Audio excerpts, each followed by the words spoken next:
Okay, hi. I'm here in my living room, and we're here to talk about some guitars today. Unfortunately, I don't have all of them here. A lot of them are at the warehouse, so I can only show you the ones that I have here. And just to preemptively warn everybody, I am not a specs person. All of my guitars pretty much look exactly the same. I also just want to say thank you to everybody that reached out last week about Patreon. Like I said, I don't have anything in the works for that yet. I'm just floating the idea, and so it's nice to know where you guys stand. However, right this second, I don't have any intention of doing that yet, so I'm going to just continue doing what I'm doing now. Lastly, you might be wondering why I'm holding a mic. The reason that I'm using this mic instead of the camera mic is that my house is very untreated for audio, and the last two videos that I made, I was like, man, just because I don't want to listen to the echo. I think it's super annoying. I'd rather just do this and have my voice be clear and you not have to hear all of the background noise. Because audio is important. Anyway, besides the point, let's get into some guitars and I will show you what I have here at my house. Oh man, this is f***ing ridiculous. Okay, so first guitar. I'm going to try to do this to the best of my ability with one hand. I know I made a very poor choice holding a mic, but it is what it is. This is the MTM2.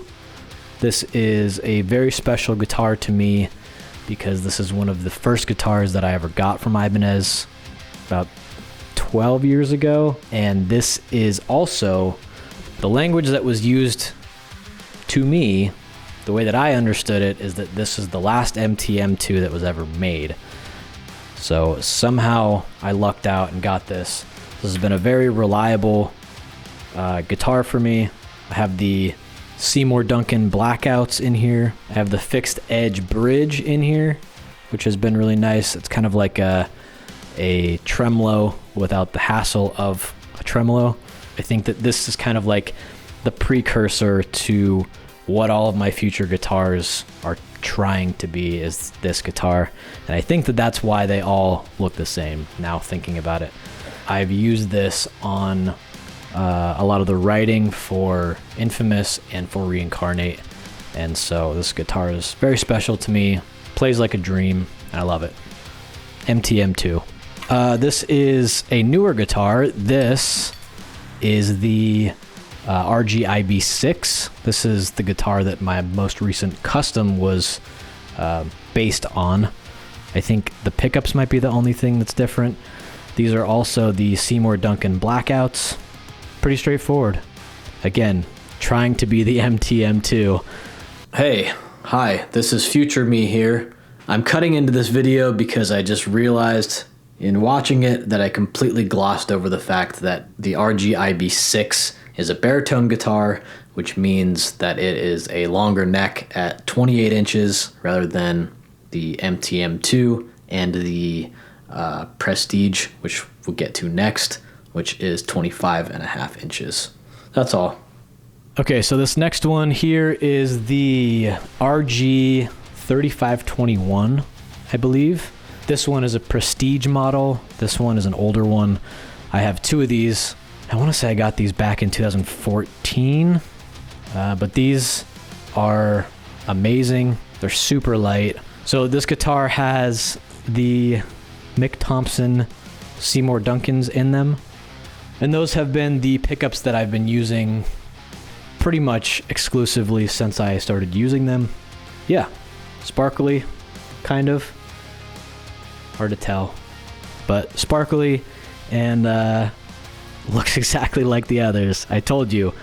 So this one is the exact same guitar. However, this one was used in the Thoughts and Prayers music video, which is why it's absolutely filthy and missing knobs and stuff. Cool to look at it and be like, I remember playing in Blood. That was cool. But yeah, other than that, it's exactly the same. This guitar is Probably the most different than any of the others that I have. This is the Ibanez Roadcore.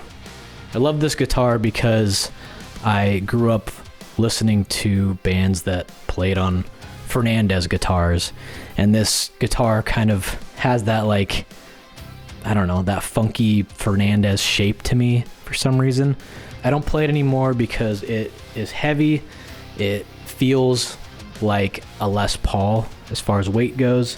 This is the guitar that I used in the Reincarnate music video and the Reincarnate guitar playthrough, if you've seen that.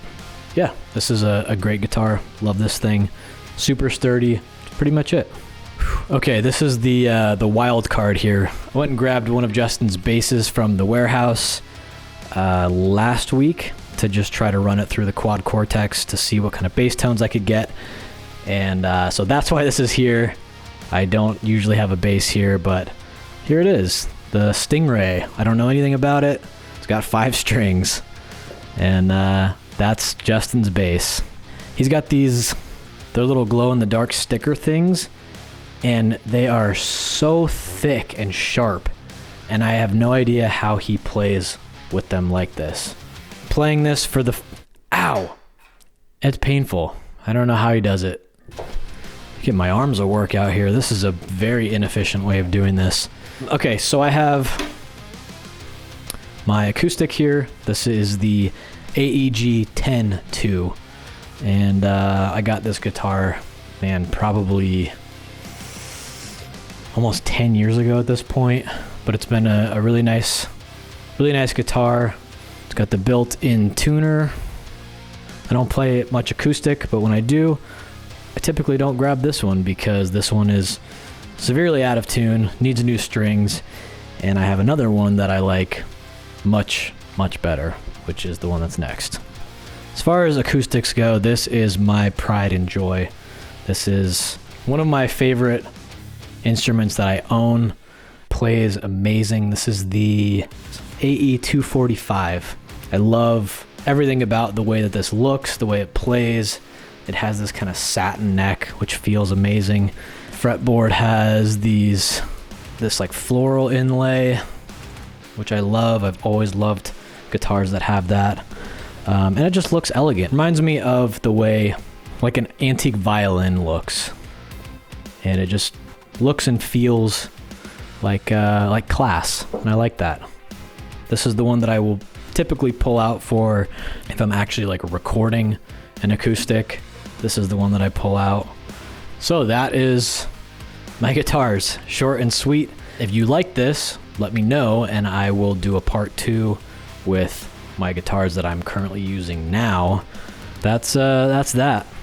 I have specifically avoided doing any sort of gear stuff for a long time because way back in the day, I did a gear thing with a gear channel, and at the time I had no clue what was going on. We had switched amps multiple times, but my tone remained consistent throughout each amp change, so I never really knew that we changed amps or had a reason to care. You know, if it sounds good and it plays good, I typically don't ask questions. So I had no idea that we had changed anything, and I felt like such an absolute idiot. And everybody in the comments was like, this guy has no clue what he's talking about. And you're right. I didn't have any clue what I was talking about. And the other thing is I'm not like a spec person when it comes to instruments. I just don't care. So it feels out of my element for me to be like, yeah, this one has the Zimbabwean wood, because I just don't care. I just don't care about any of that. I like efficiency and I like playability. That's it. As long as it sounds good, that's all that matters to me. Anyway, I'm going to stop talking. Thank you guys for watching this video. I hope that you found it informative or interesting or something. I hope it was nice to put on during your dinner or something. I don't know. I'm about to leave to go to Shiprocked on Sunday. So I don't know if I'll have a video next week, but the week after will be some Shiprocked content. So I will, if I don't see you guys next week, I will see you the week after. But if I do see you next week, it'll be a pre-recorded something that I did this week. Yeah. So thanks, guys. See you on the next one. Wait, before I go, I know that this is getting super long. I'm sorry to myself. I'm sorry you have to watch me do this every time. I also, if you didn't notice, I also had some sweatshirts made, and those will be selling very soon. I'm waiting on some tees as well. Those are taking a little bit longer. I'll get those up as soon as I can. Anyway, thank you guys again for watching.